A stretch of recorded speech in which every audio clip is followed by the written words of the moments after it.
Kita sa videong unang pinost sa mga Animal Lovers Forum kung paanong pinag-aampas ng isang lalaki ang ulo ng isang nakataling aso hanggang bawian ito ng buhay.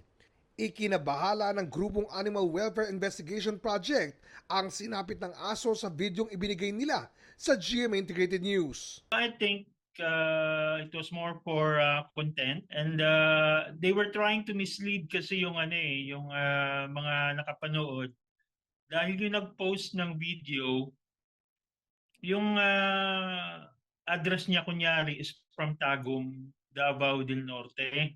Kalaunan, nalaman nilang sa Mandaon Masbate pala ito nangyari. Kinilala ng barangay ang naturang suspect.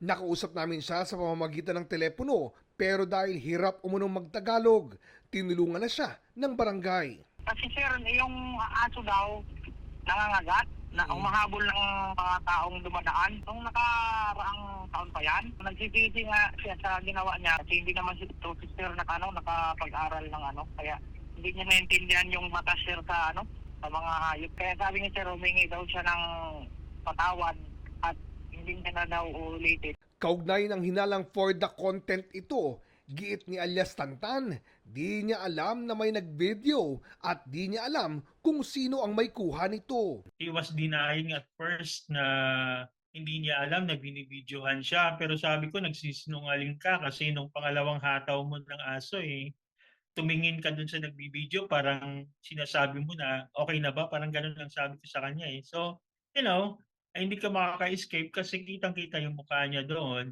Sinampahan nila ng reklamong paglabag sa Animal Welfare Act si alias Tantan. Hinahanap na rin ang kumuha at nag-upload ng nasabing video.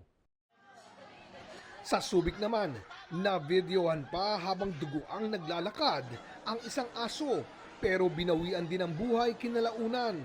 Ayon sa mga investigador, sa isang CCTV nila nakilala ang tinderang sumaksak sa asong kinilalang si Tiger. She was also very emotional naman.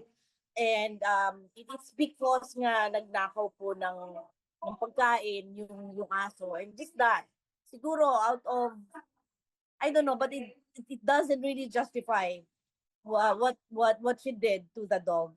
Naisailalim na sa inquest proceedings ang tindera. Yung suspect po natin ay nahaharap sa kasong violation of RA 8485 as amended or ang animal cruelty law.